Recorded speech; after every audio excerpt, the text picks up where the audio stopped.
Hey, welcome back, everybody. Yes, welcome to Ministry Talks Podcast. Episode 6. Episode 6 is about to be pretty large and in charge. So. All of the descriptions for everything you need to know for us are down in the details. I don't want to waste any time. Episode 6 is Are You Teachable? Are You Teachable? That's right. It's a part of the FAT acronym. That's it. Okay. The FAT acronym. If you've been in leadership of any way, shape, or form, or even in ministry, right? FAT. Are you faithful, available, and teachable? Teachable. So are you teachable? Do you think you're a know-it-all? Right. I think you introduced in the idea last episode. A know-it-all doesn't grow at all. No, they don't. And I don't know if you've ever had a conversation with somebody and every time you're talking to them, they just have a response. Oh, I know that. Oh, I know that. Or, oh, I knew that. I've had teenagers. I have that response down. Oh, I wasn't talking about teenagers, but hey, you know what? I'm 46 and my son's favorite answer right now is I know. And I'm thinking, it took me 46 years to figure this out, bud. You're 14 and you know. I thought I knew too at 14. You got a lot more wisdom than me then. Right. I thought I knew at 14. And you know what? Can I tell you something? At 34, I still don't know everything. At 34, I'm still learning how to be a better husband, how to be a better father, how to be a better pastor, friend. And I think the training wheels never come off. Right. Like you want to be a pastor, you want to be a CEO, you want to run a business, you want to do X, Y, Z, you fill in the blank, because I know that our listeners are not always pastors. Sometimes our listeners could be a mom, they could be a dad, they could be a CEO. Yeah. You could be retired in ministry. You could be retired from doing something, but there is something that you don't know. That's why our tagline here is we don't know everything, right? But we're willing to walk with you through anything. And so one of the things that I've had to learn with being teachable is also just being humble. Oh, yeah. Like being so humble, having true humility that says, you know what, I may get this wrong and I'm probably going to continue to get it wrong, but give me the grace to be able to walk this out and work this out. And so, Pastor Wes, talk to us a little bit about Are You Teachable? So being teachable is, I guess for lack of a better term, it's a virtue. It's something that Jesus alluded to oftentimes. It's something that Solomon, writer of Proverbs, said often, over and over and over again. Those who, and then anytime Jesus even said, for those who have ears to hear, let them hear, is also a moment of, hey, listen up. I have something to teach you. You know, there's a lot in here. And I remember getting to a point in my ministry and a point in my life where I just felt like there's got to be something else. Yeah. Right. There has to be something else. I don't know everything. And though at year 15 of ministry, we were successful, we were making changes. We had just taken over, the Hope Church, and so like things were really good, right? And we had just come out of 2014-ish, which was the year from hell. I'll probably explain that one of these days on our podcast. Yeah. And so, but I really did. I felt like, as a little bit before that, I felt like there has to be something. There has to be something more. And that wasn't from a heart of, man, everything sucks and I want more. It really was this desire within me that says, I need to learn more. I need to gain more knowledge. The desire. I would like to be a little bit wiser. Long story short, without trying to toot my own horn, but I've always felt like a really dumb man. Right? I grew up in the South, and I'm Bobby Boucher's cousin, and and the thing is, I always felt like not smart. No, I know what you mean. I can relate to that. And so a part of my desire too was to make sure that I could roll with some of the smart guys. Yes. Right? Yes. But that desire made me very teachable. I sat there and I was like, there's a person in our church, and this is kind of how it came about. He has forgotten more than I'll ever know. Hold on, that's a scary thing. Right? There are people out there who are smart enough and they have so much knowledge, they will forget more than you'll probably ever know. Forget what though? I know that sounds like a dumb question, but like so for example, There's a guy in our church now. His name is Mr. Alan Johnson. Shout out, Alan. Great guy. Wonderful, wonderful man. He's a studier of the word. He knows more about Revelation and end times than I think any regular Joe out there knows. But he's also forgotten more information because he's a constant studier than even I currently know. Got it. Right? Making sense. And so if that's really the case, then like there's a lot to know. There's a lot to learn. So I want to constantly be teachable, right? I want to constantly learn something. I don't ever want to get to a point where I ever feel like I know it or I got it or, that's it. Or even, hey, I don't even want to know anymore. I don't even want to know any more about it. I'm going to jump in there with you because I know that I was not the smartest kid and I was in special ed and I used that as a crutch to get away with not applying myself. And I used that as a get out of jail free card to applying myself to learn and to want to learn. Yeah. And I also used the crutch of, they said I have a comprehension problem. And my mom said, no, you don't. Quit claiming that. And I'm like, well, I do. And they were like, no, because you comprehend football. You comprehend listening. Back in the day, I used to listen to some, non-sex, non-church music. Yeah. But I would understand and I would learn it. My mom was like, so how are you comprehending that? I'm like, oh, I'm just listening to it. I'm following. And so she was like, it's the same thing. Right. Just apply. So Heather asked me about a year and a half ago. We were getting ready to go to summer camp. We had just got done having a conversation with two students, had to kind of reprimand, and they left. And she said, I got to ask you something. I said, okay, all right. She said, do you feel like you're ready? And I'm like, ready for what? She said, just if somebody were to call you and say, hey, I believe God's calling you, or God put you on my heart. I believe you're supposed to come and be the next senior pastor to carry this on. Do you feel ready? And I looked at her like a deer in headlights. But at the same time, I was like, I don't feel ready. I feel as if I can get by. And I don't want to get by. We talk about the Bible all the time here at Ministry Talks Podcast. All the time. One of my favorite people is Paul. Second to him is Peter. But I know Paul and I love Paul. I know all about his conversion. But it wasn't until I started to get into school and I started to realize when he wrote these letters, he was writing it during a Greco-Roman time period, similar to where we're at today. So I began to, let me just stop pretending like I know. I'm not afraid to say I don't know. I think we've done that quite a bit here. You taught me what an interrobang was.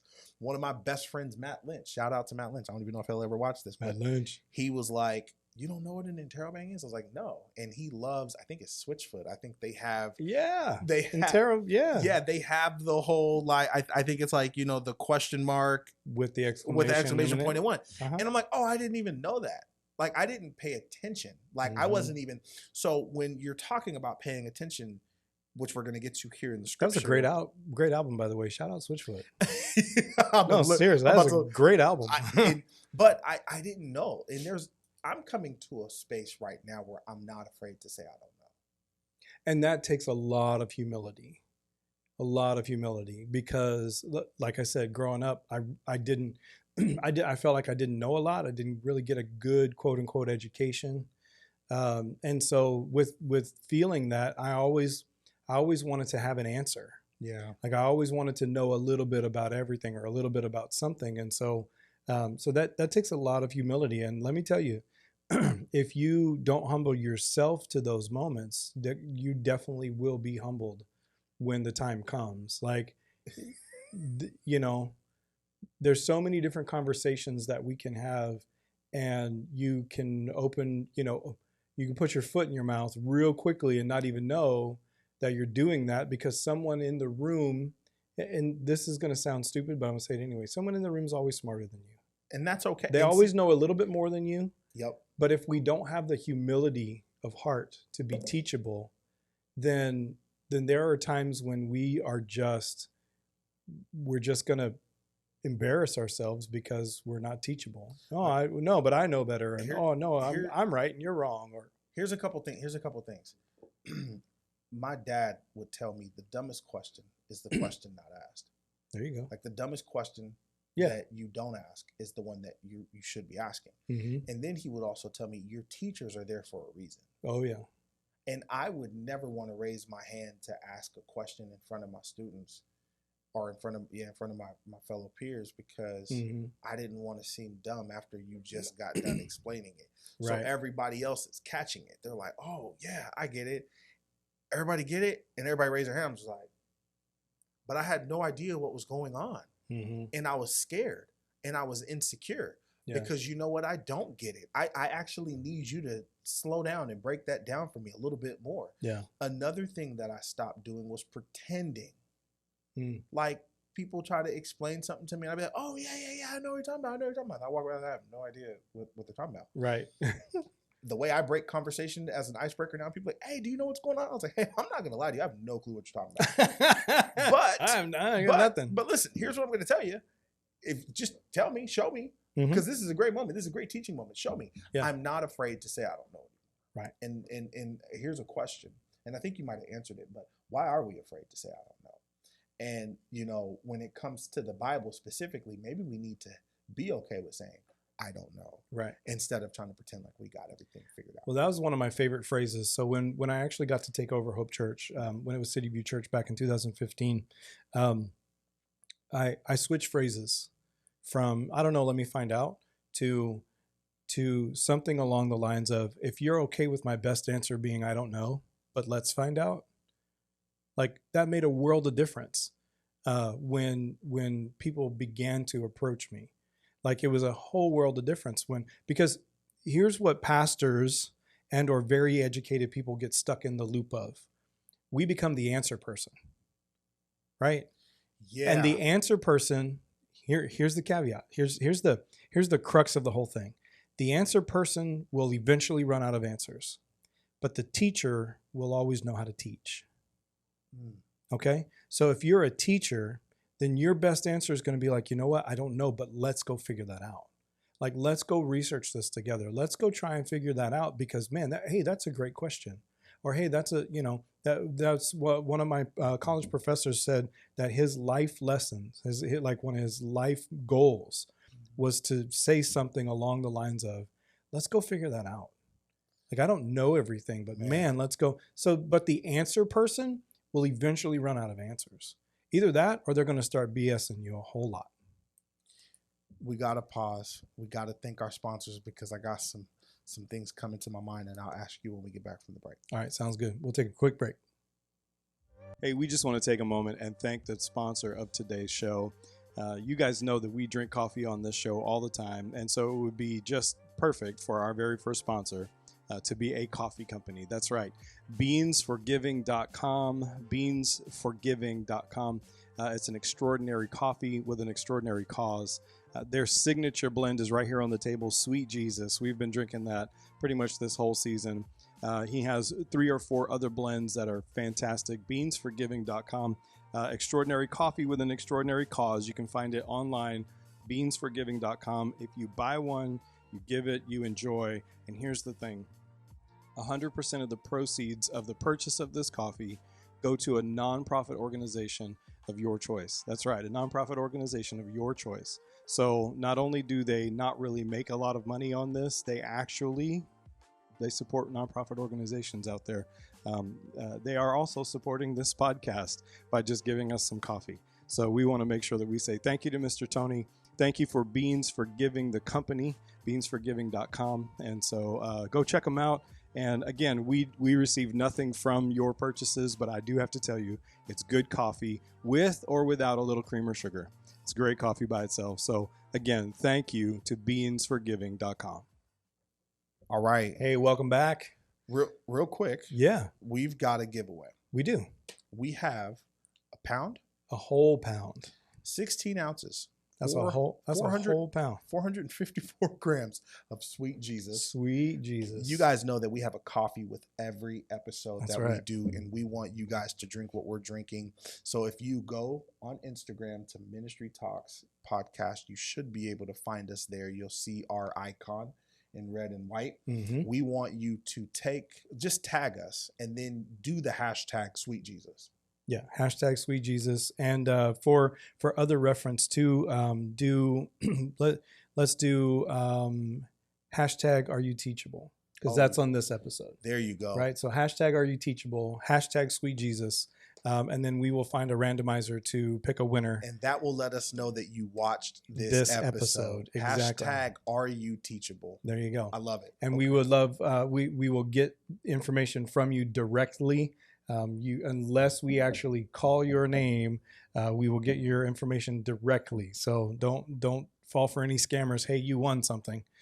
We're gonna get you taken care of. Yes. So okay. Before the break, we were talking, and we are talking about Are You Teachable? mhm. You said you have some traits, some characteristics of the heart, right? Right. Dive into that real quick. So a person that is unteachable is kind of easy to it's kind of easy to pinpoint, right? And the reason that it is so is because an unteachable person has an unteachable spirit, right? They have an unteachable personality. And there are a few different things, and I didn't alliterate these on purpose. The first few are kind of alliterated, but there's a few others in there. And so an unteachable person actually is very impatient. Ooh. I don't know if you've ever noticed that, but someone who always says, "Yeah, I know," they want you to get to the next thing, Yeah. right? They want to rush through because they have something more important or better or something better to do than to be taught. That's good. Okay. That's So good. an unteachable spirit, an unteachable heart actually is pretty impatient. Now, does that mean that if you're an impatient person that you're not teachable? I would just say, start looking at that. Like, are you teachable? Do you have time to be inquisitive? Do you have time to actually ask questions, right?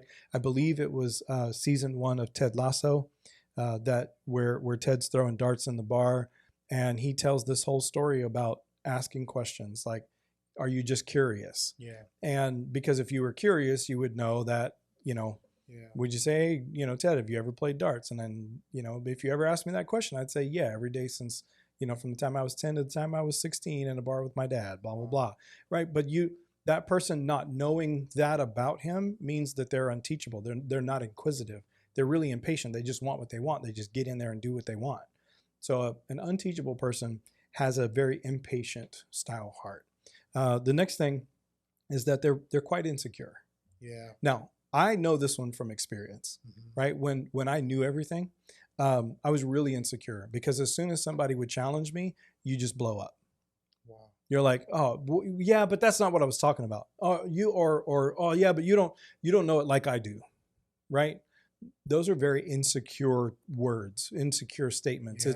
It's hey, I've caught you in something. You feel caught, you feel violated, you feel hurt or whatever it is, and so but your insecurities rise to the top because someone has challenged you, or because someone has said, oh yeah, well what about so and so, and all of a sudden your insecurities rise.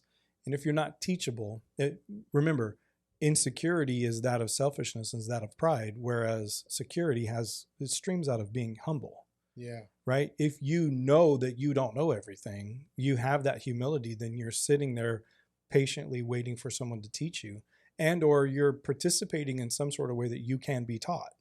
Yeah. Does that make sense? No, I'm leaning in right now. You're dropping some characteristics that I think are important. So yeah. So the next one is they're very bitter. Yeah, I can see that. Right? Like they're mad that they don't know it. They're mad that they don't know it. And that is my son. That's like some pride. I love him so dearly, but he gets mad. Perfect example.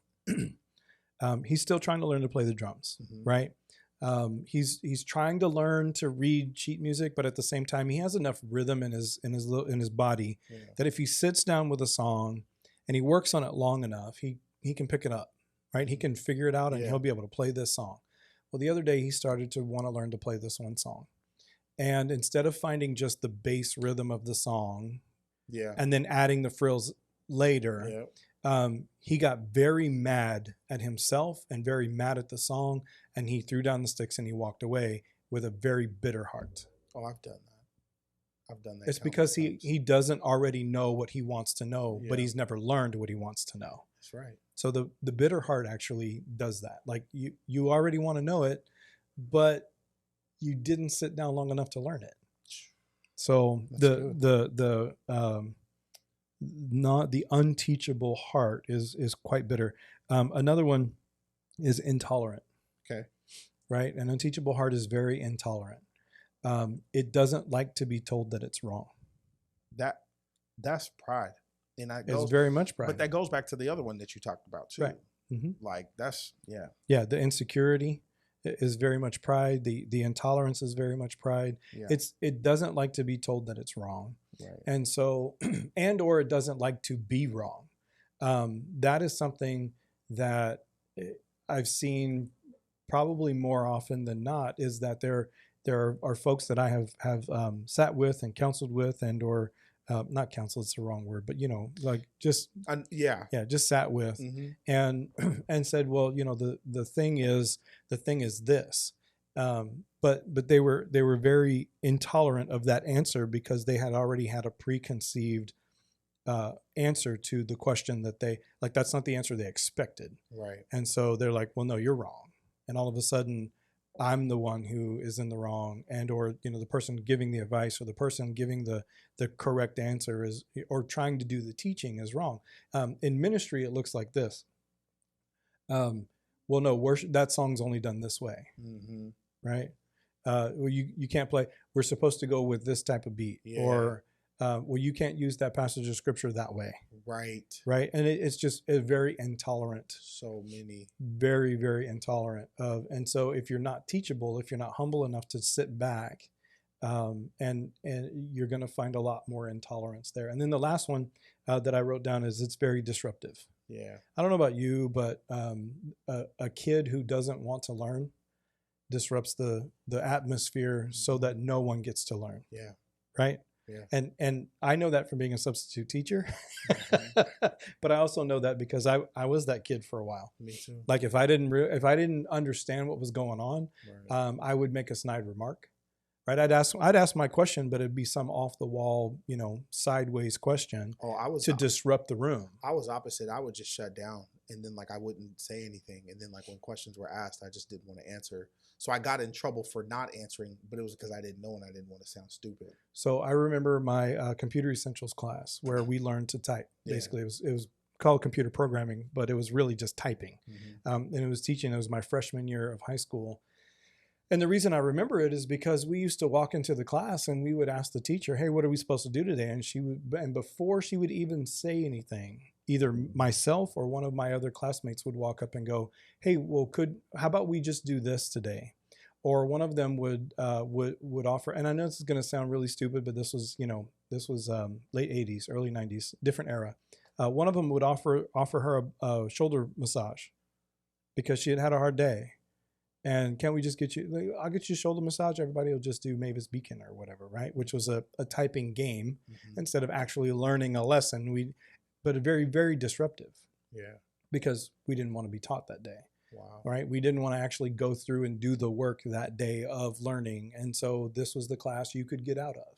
No, that's right. Good. This is the class. So very disruptive. And the problem with all of this, the issue that I see with the heart of not being teachable, spans out of something that Jesus said here in Mark 4. And this is the how can I say this? Not the fear, but this is the hard truth to not being teachable. Okay? This is the hard truth. Then Jesus says, this is verse 24, Mark 4:24. Jesus says this, pay close attention to what you hear. The closer you listen, the more you understand, the more understanding you will be given, and you will receive even more. To those who listen to my teaching, more understanding will be given, but for those who are not listening, even what little understanding you have will be taken away. So, how does the ESV read it? And he said to them, pay attention to what you hear.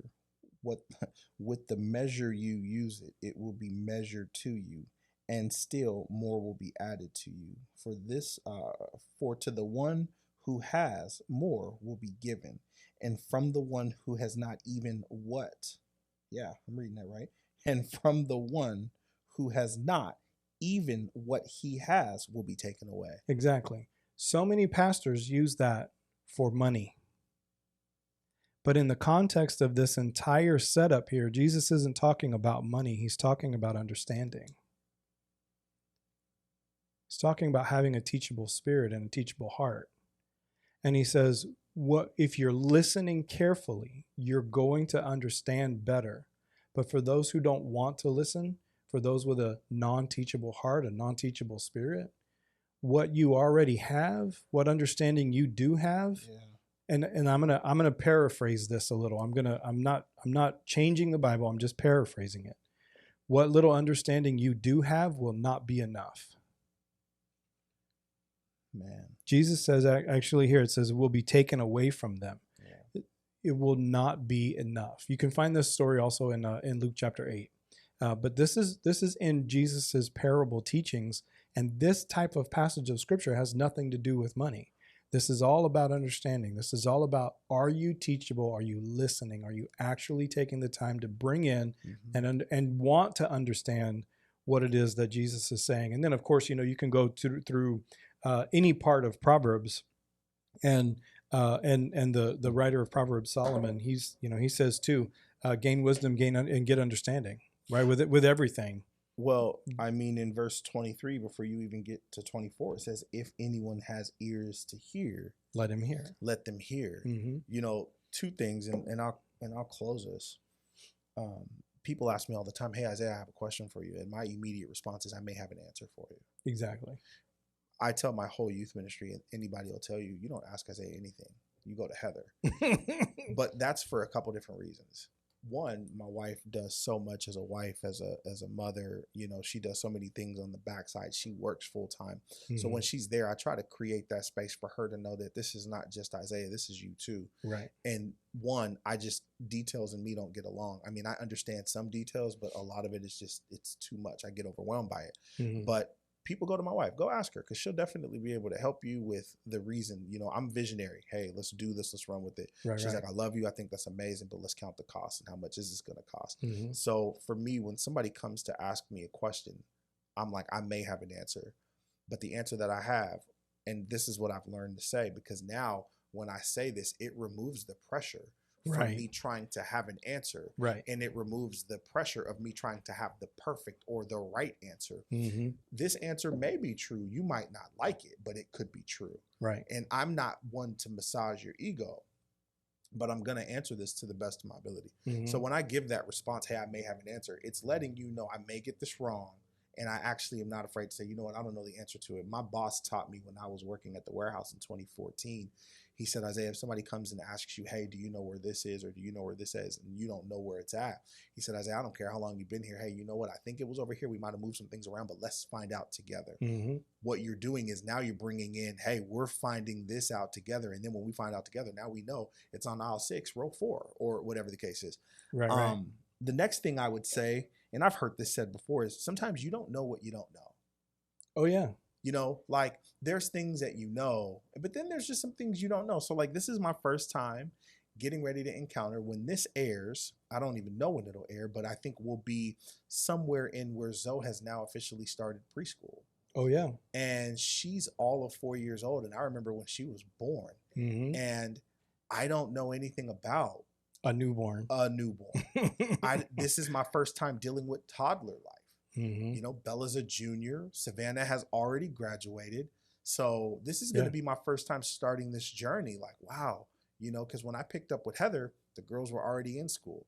Bella was in elementary. Savannah was in middle school. Mm-hmm. So this will be my first, you don't know what you don't know. So now I know that a bedtime is necessary. Yeah. Why? Well, because I want to make sure my daughter has enough rest so she's not grumpy over here for her teacher. But it's also healthy for her. So, well, I mean, and that to us was even a secondary reason. We had our pastors tell us one time, if you don't put these kids on a routine, you'll never have enough time for you and for yourselves. That's so true. Right. So when we started putting our girls to bed at 9 o'clock, that was their bedtime. Now, when they were younger, it was a little bit earlier, mm-hmm. but school age, 9 o'clock. 9 o'clock's your bedtime. Why? So from 9 to about 10:30, mom and dad could be alone. That's it. Mom and dad could have some time to unwind and decompress and talk or watch movies or whatever. It's funny you talk about bedtime because I remember my dad kept me on the bedtime. I was like a freshman in high school. He was trying to send me to bed at 8. And one day I just kind of respected him. Like I said, Dad, I'm in 9th grade. Like, I'm not saying that to be rude, Dad, but do you think I can go to bed at 10:30 or 11? Like, I'm not like asking for anything crazy. And he stopped. And he said, you know, because he was so like wired, like. Right. And one day he said, okay, that means you're responsible for waking yourself up now. Yep. The moment I have to wake you up, we go back. I said, bet. I told him, I said, but you know, football practice and church and all these things, like I still need a life, you know, like I said. And he met me in the middle. He said, here's what I'll do. As you go in grade, your grade matches your bedtime. Sounded corny at the time, but when I was in 10th grade, I went to bed at 10. When I was in 11th grade, I went to bed at 11. Well, when I was a senior, you go to bed whenever you want. Technically. Yeah. But, you know, there were still hours of operation in the house. So what am I saying? You don't know what you don't know. If you don't know, it's okay to say you don't know. When Heather asked me that question of, do you feel like you're ready? I didn't feel like I was ready. I still feel like I'm not ready. And I'm learning so much about what the scriptures mean. I'm taking a history class right now. And I'm excited about this because I'm trying to figure out, here's what I've learned about history, but now with a new matured perspective and really wanting to understand the knowledge, let's really see what this history class is talking about. I think what we're saying here in this episode of Are You Teachable? If you can become teachable, if you can just humble yourself, I think you'll leapfrog past people in ways that you didn't even know you could, you know? So. Yeah, absolutely. Absolutely. Staying teachable is definitely a virtue. And if you don't remain teachable or get teachable and remain teachable, you're actually going to get in your own way. Now listen, bringing this to a close. Once again, I want to reiterate that we are giving away a free bag of coffee from Beans for Giving. This is called Sweet Jesus. This is one of the ones that we drink here every episode. So do us a favor, go to Instagram, follow us, and then tag us on your story, Sweet Jesus, and then tag us specifically, Are You Teachable? Because this is the episode that we are giving this away on. This will tell us right now if you're listening or not. So if you're listening to us on Pandora, Spotify, don't worry, you have an opportunity to do it. And then we'll announce the winner and we'll make sure that you guys get this from us here from Ministry Talks Podcast. Exactly. Man, this has been a good episode. Yeah. Thank you guys for joining us. As we always say, we don't know everything, but we're willing to walk with you through anything. All of our contact information, all of our show notes, all of the things that we've referenced are all going to be down in the description. Thank you so much for everybody who is a subscriber to both the channel and to our Buy Me a Coffee group. Seriously. And so, man, we are we're seeing some of that come in, and it's been great to watch some of our supporters dive in. We've got 2 more episodes to season 6. Episode 7 is Jesus Changes Everything, or He Changes Nothing. Yes, that's going to be a good episode. We're coming out of Matthew for that one. And we love you. We thank you. We appreciate you. We'll talk to you next episode.